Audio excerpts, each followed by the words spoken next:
Salut à tous, aujourd'hui on se retrouve pour une nouvelle vidéo où on va voir comment installer un suivi de consommation via son compteur Linky et l'API d'Enedis. Ça sera pas une consommation en temps réel, ça sera donc via l'API, donc c'est-à-dire qu'il y aura un décalage de une journée. Donc c'est ce que vous retrouvez sur votre tableau de bord de votre fournisseur électrique. En général, il y a toujours au moins 12 heures de décalage. Donc là, je vais mettre ça en place. Pourquoi je choisis cette option-là? Parce qu'il n'y a pas d'installation supplémentaire à faire, pas d'objet à acheter, pas de SP à programmer, pas de Linksy ou autre chose à acheter, etc. C'est plutôt simple à mettre en place. On fait tout derrière son ordinateur via des API. Et vous savez que moi, j'aime bien les API. Donc pour ce faire, on va utiliser un projet que j'ai trouvé qui s'appelle Conso API. Et en fait, on va tout simplement suivre la démarche pour installer cet add-on qui va nous permettre de suivre notre consommation avec le petit décalage. Donc comme c'est marqué ici, pour la première étape, nous on va choisir l'option avec add-on de Home Assistant.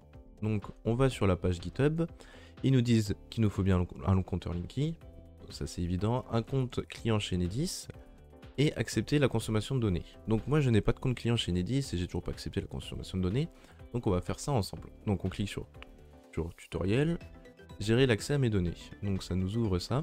Ça nous dit que si jamais on n'a pas de compte, il suffit de rentrer son adresse mail.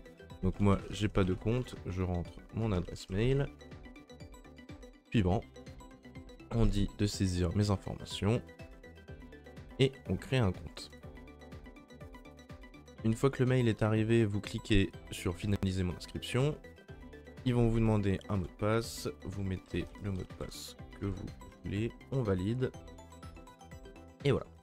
Donc maintenant on peut se connecter, on s'est connecté, on ferme tout ça, j'aurais pu le faire avec Bitwarden. Et là on nous demande qu'est-ce qu'on veut faire. Donc là on fait accéder en particulier, gérer son historique, regrouper, etc. Donc ça c'est très bien.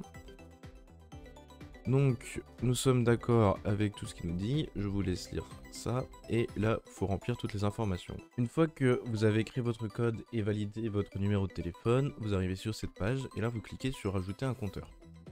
Pour ajouter un compteur, il va vous falloir votre code PDL. Donc comment avoir ce code PDL? Soit vous le trouvez sur vos factures, soit vous le trouvez directement sur votre compteur en appuyant sur les boutons. Moi, je le connais, donc je vais directement le rentrer. Une fois que votre point de livraison PDL est rempli, vous avez ce message. Encore un nouveau code à recevoir. Vous cliquez sur recevoir un code.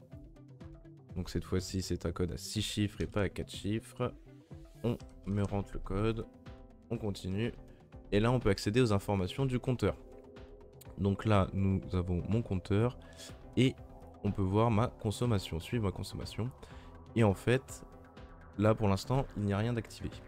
Donc il faut cliquer sur activer mes services de données. Quand on revient ici sur le GitHub, ils nous disent de nous rendre dans l'accès gérer l'accès de mes données, et en bas à droite de la page activer l'enregistrement et la collecte, etc.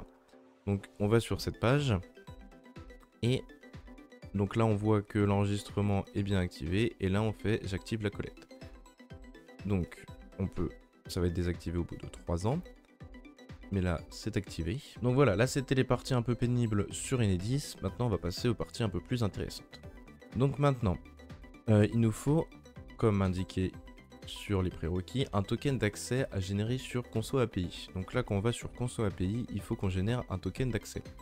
Pour générer ce token d'accès, pour avoir les clés API, on clique sur la page de Conso API, j'accède à mon espace client Enedis, partager de vos données électricité.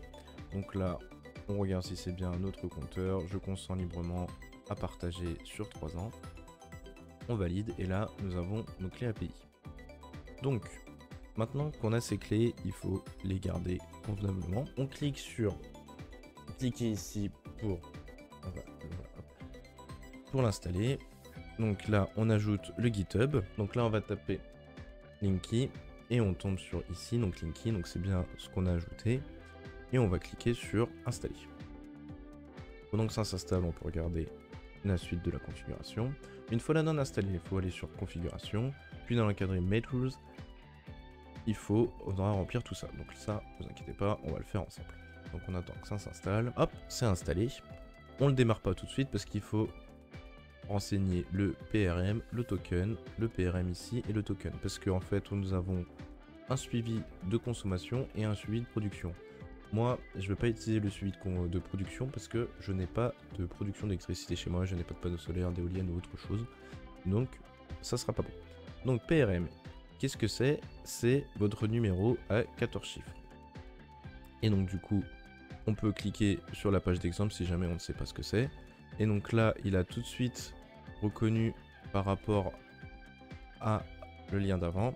Et donc là, il me donne mon PRM. Donc ça, on peut le copier. Sinon, vous pouvez le retrouver sur votre compte Enedis. Donc sur l'exemple, normalement, vous avez votre PRM et votre token. Bien faire attention de bien mettre le PRM entre double côte, comme ça, sans espace, parce que quand vous copiez-coller, ça peut faire un espace. Donc attention à ça. Et petite subtilité au niveau du token qui sera de cette forme, donc un truc, point, un truc, tirer un truc. Il faut pas mettre à ce moment-là de côte et ni au nom de votre compteur. Ici, comme ça. Donc c'est double côte sans espace. Là, ça fait le retour à la ligne automatiquement parce que ça va être très grand, mais ça vous laissez faire tout seul, pas de problème. Mais il faut pas mettre de double côte. Et le nom, consommation électrique, ou autre chose, ça c'est vous qui gérez. Et vous laissez comme ça. Action, on laisse comme ça. Production, false, on laisse comme ça. Donc il nous reste une dernière étape de configuration, c'est pour configurer la consommation en termes de prix au kilowattheure. Donc il y a plein de façons de faire. Moi je suis sur une off tempo, donc c'est la plus chiante parce qu'il y a différents jours de couleurs qu'on ne peut pas anticiper. Mais il y a des systèmes qui peuvent marcher en recevant le code de l'API du jour et de régler en fonction de ça les paramètres, etc. J'ai vu des gens faire des choses comme ça. Moi je n'ai pas envie de faire tout ça. En plus il n'y a plus de jours rouges, donc on va se dire que jusqu'au mois de septembre prochain ça sera uniquement des jours bleus. Donc je vais juste mettre les jours bleus en heure pleine, heure creuse quand même. Je vais faire le petit effort. Donc là on voit qu'il nous donne des exemples. Donc ça c'est le prix fixe si jamais vous êtes en qu'importe heure creuse, heure pleine et les jours de la semaine. Là c'est un exemple de configuration avec des heures creuses. Là c'est un exemple de configuration par rapport aux jours de la semaine. Là c'est un exemple de configuration par rapport aux dates dans l'année. Donc nous on va prendre cet exemple de configuration. C'est précisé qu'il faut configurer par rapport à minuit. Donc c'est à dire que ici quand c'est marqué before 6h, c'est de minuit à 6h, c'est 21 centimes. Puis de 6h à midi c'est 25 centimes. De midi à 14 c'est 21. De 14 à 22 c'est 25 centimes. Et de 22 à minuit du coup c'est 21 centimes. Donc nous on va copier cet exemple. On va le rajouter ici dans Cost. On va aller sur la grille de tarifs de tempo. Et on va prendre les prix directement ici.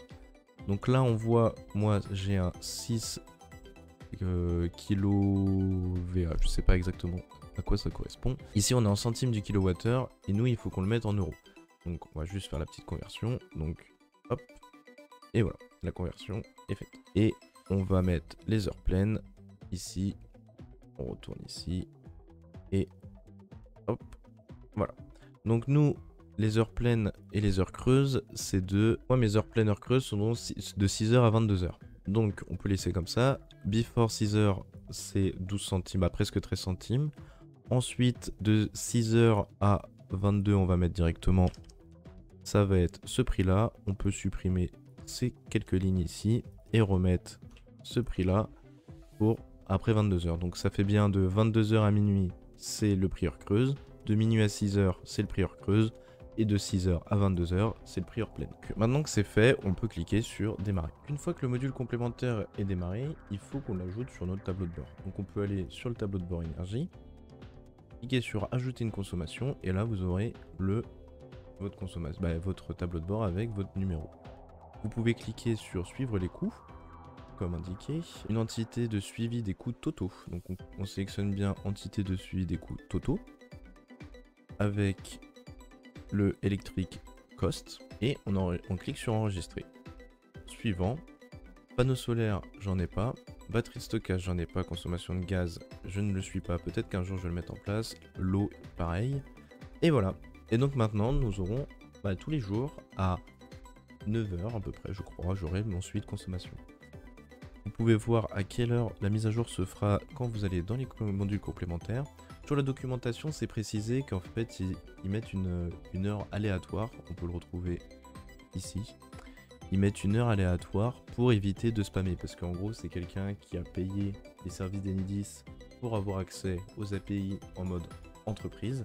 et qui met à disposition. Sauf que Enedis, c'est 5 requêtes par seconde et 10 000 requêtes par heure. Donc pour éviter que tout le monde fasse plein de requêtes, il a paramétré la donne pour pas qu'on puisse facilement modifier à quelle heure on requête, donc c'est pour ça que c'est qu'une seule fois par jour. Et il explique ici qu'il met une heure aléatoire. Donc quand vous allez dans les journaux, au moment du lancement, vous pouvez voir à quelle heure ça va être synchronisé. Et donc là, moi ici, on voit que c'est synchronisé à 6h32.01 et 9h32. Pourquoi deux horaires? C'est précisé dans la documentation. Si à 6h32 ça n'a pas marché, il refait un deuxième test à 9h32.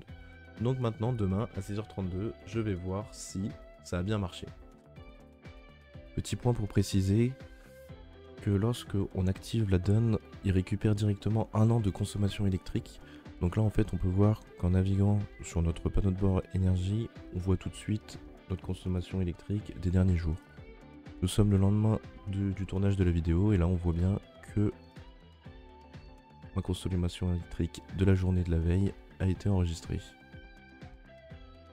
Aujourd'hui, donc je suis assez impatient de voir si demain ça a bien marché et de voir ma consommation électrique sur mon tableau de bord Home Assistant. Ça peut être très sympa et je pense très prochainement vous faire une petite vidéo pour avoir sa consommation électrique de gaz, sachant que moi j'ai un Gaspard qui ne marche pas, le communicant ne marche pas, et ça va permettre de mettre en place en plus un système en temps réel. Voilà, c'était tout pour aujourd'hui, j'espère que la vidéo vous a plu, n'hésitez pas à mettre un like et à vous abonner à la chaîne pour de prochaines vidéos, salut!